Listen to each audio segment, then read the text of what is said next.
সুপ্রিয় শিক্ষার্থীরা, কেমন আছো সবাই? আশা করি ভালো আছো। তোমাদের প্রতি রইল আমার অন্তরস্থল থেকে মোবারকবাদ। আমি তোমাদেরকে নবম দশম এসএসসি ব্যাচের বিভিন্ন টপিকের সমাধান দিয়ে থাকি এবং একাদশ ও দ্বাদশ শ্রেণী অর্থাৎ এইচএসসি ব্যাচের আইসিটি এবং উচ্চতর গণিত টপিকের বিভিন্ন সমাধান দিয়ে থাকি। সেই ধারাবাহিকতায় আমি আজকে নবম দশমের শ্রেণীর অর্থাৎ এসএসসি 26 ব্যাচের একটি গুরুত্বপূর্ণ সৃজনশীলের সমাধান করাবো। তোমরা এই সৃজনশীলটা অবশ্যই দেখবে। আর আমি তোমাদেরকে অনলাইনে এবং অফলাইনে বিভিন্ন টপিকের সমাধান দিয়ে থাকি। তোমরা এই সমাধান পাওয়ার জন্য আমার ভিডিও স্ক্রিনে দেওয়া নাম্বারে যোগাযোগ করবে। তাহলে কথা না বাড়িয়ে শুরু করা যাক এই টপিকের সমাধান। সলিউশন। তোমরা এই প্রশ্নটার সমাধান করে নেওয়ার জন্য আমার হোয়াটসঅ্যাপে দিয়েছিলে, আমি তোমাদেরকে সেই অনুসারে এই প্রশ্নটার সমাধান করে দেখাচ্ছি। দেখো, ক নাম্বার প্রশ্ন কি দেওয়া আছে? m square minus 4m plus 3 কে উৎপাদকে বিশ্লেষণ করো। আমরা উৎপাদক বিশ্লেষণটা ইজি জানি। উৎপাদক বিশ্লেষণ হচ্ছে বিভিন্ন ধরনের করা যায়, আর এটা মূলত মিডিল টার্ম ফ্যাক্টর অর্থাৎ মধ্যপদ বিভাজন। এটা কেমন ভাবে ভাঙাবো? যেন গুণ করলে 3 হয়, যোগ করলে 4 হয়। কেন যোগ করবো? 3 এর সামনে যোগ চিহ্ন আছে, তাহলে 3 একে 3 আর 3 আর 1 যোগ করলে 4, তাহলে m square minus m minus 3m plus 3। তাহলে m কমন যায় দুইটার মধ্যে, m কমন নিলে m মাইনাস 1, আর এই দুইটার মধ্যে কমন যাচ্ছে -3, তাহলে m মাইনাস প্লাস মাইনাস 3 চলে গেলে 1, তাহলে m মাইনাস 1 কমন নিয়ে নিলাম। থাকলো কি? প্রথমটাতে থাকলো m, পরেরটা থাকলো -3। এই হচ্ছে এই প্রশ্নের উৎপাদকে বিশ্লেষণ। এখন আমরা সলিউশনটা করব। দেখো কত কি দেওয়া আছে? p to the power 6 minus 1 by p কিউবের মান নির্ণয় করো যখন p সমান √3 প্লাস √3। আচ্ছা, যে অংশটা দেওয়া আছে এটা আগে লিখি। দেওয়া আছে p সমান √3 প্লাস √2। তাহলে যেহেতু p নিচে আছে, তাহলে একটা 1 বাই p আমরা বের করি, তাহলে 1 বাই p, তাহলে 1 বাই √3 প্লাস √2। যদি এই ধরনের সংখ্যা থাকে তাহলে এর বিপরীত চিহ্নওয়ালা সংখ্যা দিয়ে গুণ করতে হবে। তাহলে প্লাস আছে, তাহলে √3 মাইনাস √2 দ্বারা লব ও হরকে গুণ করবো, তাহলে 1 ইন্টু √3 মাইনাস √2। তাহলে উপরে 1 দিয়ে গুণ করলে √3 মাইনাস √2 চলে আসে, আর নিচে হয় a plus b into a minus b। সূত্র হচ্ছে a square minus b square, অর্থাৎ √3 স্কোয়ার মাইনাস √2 স্কোয়ার। তাহলে √3 মাইনাস √2, 3 মাইনাস 2। তাহলে এখানে 3 দুইবার দিলে 1 থাকে, নিচে 1 লিখতে হয় না, তাহলে √3 মাইনাস √2। এখানে যদি একটা বিষয় খেয়াল রাখবে, যদি টিক চিহ্ন চলে আসে তাহলে বা শর্ট কোশ্চেন, তাহলে p এর মান যা থাকবে 1 বাই p এর মান তার বিপরীতটা হবে, যদি না এদের বর্গের পার্থক্য 1 হয়। √3 এর উপরে বর্গ করলে 3, √2 এর উপরে বর্গ করলে 2, তাহলে 3 থেকে 2 বাদ দিলে 1 হয়। যদি পার্থক্য 1 হয় তাহলেই শুধুমাত্র যে চিহ্ন থাকবে তার বিপরীত চিহ্নওয়ালা সংখ্যা হবে। এখানে জায়গা নেই, সাইডে লিখতেছি। তাহলে সুতরাং আমরা এটার মাঝখানে যে চিহ্নটা, এই অনুসারে আমরা p এর মান বের করব। তাহলে মাঝখানে মাইনাস, তাহলে p মাইনাস 1 বাই p, তাহলে p মাইনাস 1 বাই p সমান আমরা লিখতে পারি p এর মান হচ্ছে √3 প্লাস √2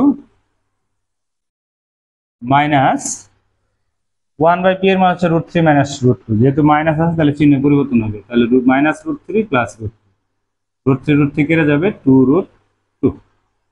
এই হচ্ছে p মাইনাস 1 বাই p এর মান। তাহলে আমরা মান বের করবো যে রাশি, সেটা লিখি। প্রদত্ত রাশি, প্রদত্ত রাশিতে কি আছে? p to the power 6 minus 1 by p cube, p to the power 6 minus 1 by p cube. p cube দিয়ে p টু দি পাওয়ার 6 এ ভাগ করলে হয় p কিউব, আর 1 এ ভাগ করলে হয় 1 বাই p কিউব। আমরা এটাকে বলতে পারি a cube minus b cube. সূত্র কি? a minus b whole cube plus 3a b into a minus b। তাহলে এটার মান হচ্ছে 2√2 হোল কিউব প্লাস 3, এই 1p আর 1 বাই p কাটা, তাহলে এটা হচ্ছে সাথে হচ্ছে 2√2। 2 উপরে কিউব দিলে হয় 8, আর রুটওয়ালার সংখ্যার উপরে কিউব দিলে হয় এক পূর্ণ সংখ্যা আর একটা রুটওয়ালার সংখ্যা, প্লাস 3 দুগুণে 6√2, তাহলে 8 দ্বিগুণে 16√2 আর 6√2 মোট হলো 22√2। এই প্রশ্নটার উত্তর হচ্ছে 22√2। এই হচ্ছে ক নম্বর প্রশ্নের সমাধান। এবার গ নম্বর প্রশ্নটা সমাধান করব। দেখাও যে x = 4ab by a plus b যখন x + 2a by x - 2a plus x + 2b by x - 2b সমান 2 হয়। শর্ত হচ্ছে a রাজনৈতিক b। আচ্ছা, দেওয়া আছে অংশটা আমরা লিখি। দেওয়া আছে কি?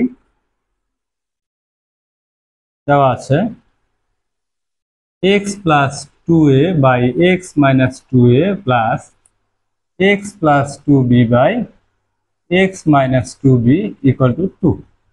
এখানে আমরা একটা কাজ করে ফেলি, সেটা হচ্ছে এটা লসাগু করে ফেলি। লসাগু করলে কি হবে, x minus 2a into x minus 2b, এটা লসাগু করলাম। তাহলে x মাইনাস 2a দিয়ে ভাগ করলে কি হবে, x মাইনাস 2b, আর এটা গুণ করবো, তাহলে x plus 2a into x minus 2b plus x minus 2b দিয়ে ভাগ করলে এটা চলে যাবে, থাকবে কি x minus 2a x plus 2b, তাহলে x plus 2b x minus 2a equal to 2। এবার আমরা উপরের অংশটা গুণ করে দেব, নিচেরটা যা আছে এটা গুণ করে দেব। তাহলে উপরটা গুণ করি, x দিয়ে x গুণ করলে x স্কয়ার মাইনাস x দিয়ে 2b গুণ করলে 2bx প্লাস 2a দিয়ে গুণ করলে plus 2ax minus plus minus 2 আর 2 গুণ করলে 4, a আর b গুণ করলে ab। একইভাবে এটাও হবে x square minus 2ax plus 2bx minus 4ab equal to 2। আর নিচেটা গুণ করলে কি হবে, x দিয়ে গুণ করলে x square minus 2bx minus 2ax minus plus 4ab সমান নিচের অংশে যা আছে তাই, x square minus 2bx minus 2ax plus 4ab। উপরে এই 2bx মাইনাস এই 2bx প্লাস কাটা, 2x মাইনাস 2x প্লাস কাটা, x স্কয়ার যোগ করলে হয় 2x square minus 4ab minus 4ab minus 8ab equal to 2। এখানে আমরা 2 কমন নিয়ে ওই পাশে ভাগ করে দেবো, অর্থাৎ 2 এর সাথে কেটে দেব। তাহলে 2 কমন নেই, থাকবে কি x স্কয়ার মাইনাস 4ab, আর নিচে হচ্ছে x square minus 2bx minus 2ax plus 4ab equal to 2। এই 2 ওই পাশে গিয়ে ভাগ হলে 2 এর সঙ্গে কেটে যাবে, তাহলে থাকবে হচ্ছে x square minus 4ab by x square minus 2bx minus 2ax plus 4ab equal to 1। আর গুণ করে দাও, x স্কয়ার মাইনাস 4ab সমান x square minus 2bx minus 2ax plus 4ab। x ওয়ালাগুলো বাম পাশে নিয়ে আসো আর x আর একটা ডান পাশে, তাহলে x square minus x square, এটা বাম পাশে আসলে plus 2bx plus 2ax equal to 4ab, এই 4ab এর পাশে গেলে প্লাস 4ab। x স্কয়ার কাটা, এই দুইটার মধ্যে কমন যায় হচ্ছে 2x, তাহলে b plus a equal to 4 যোগ করলে হয় 8ab। তাহলে x সমান 8ab by 2 into b plus a, 2 দিয়ে কাটলাম 4, তাহলে সুতরাং আমরা লিখতে পারি x equal to 4ab by a plus b, এটাকে ঘুরিয়ে লিখলাম। এই হচ্ছে এই প্রশ্নটার সমাধান, গ নাম্বার যেটা ছিল শর্ট। ধন্যবাদ সবাইকে এতক্ষণ আমার সাথে থাকার জন্য। আর তোমরা এরকম কোনো প্রবলেমে পড়লে অবশ্যই আমাকে হোয়াটসঅ্যাপে মেসেজ দিবে, আমি তোমাদেরকে প্রবলেমগুলো ধরে ধরে সমাধান করে দেওয়ার চেষ্টা করবো ইনশাআল্লাহ। আর তোমরা চাইলে আমার কাছে অনলাইনে বা অফলাইনে পড়তে পারো, অনলাইনে অফলাইনে পড়ার জন্য ভিডিও স্ক্রিনে দেওয়া নাম্বারে যোগাযোগ করবে। আমার ভিডিওগুলো যেহেতু তোমার কোনো না কোনো উপকারে আসতেছে, সুতরাং আশা করি আমার এই চ্যানেলের বিষয়টা তোমার বন্ধুদের কাছে শেয়ার করবে এবং তারা আমার চ্যানেলটা সাবস্ক্রাইব করবে এবং ভিডিওগুলো দেখবে অবশ্যই। এই আশাই ব্যক্ত করে আজকের মতো এখানে বিদায় নিচ্ছি। ধন্যবাদ সবাইকে।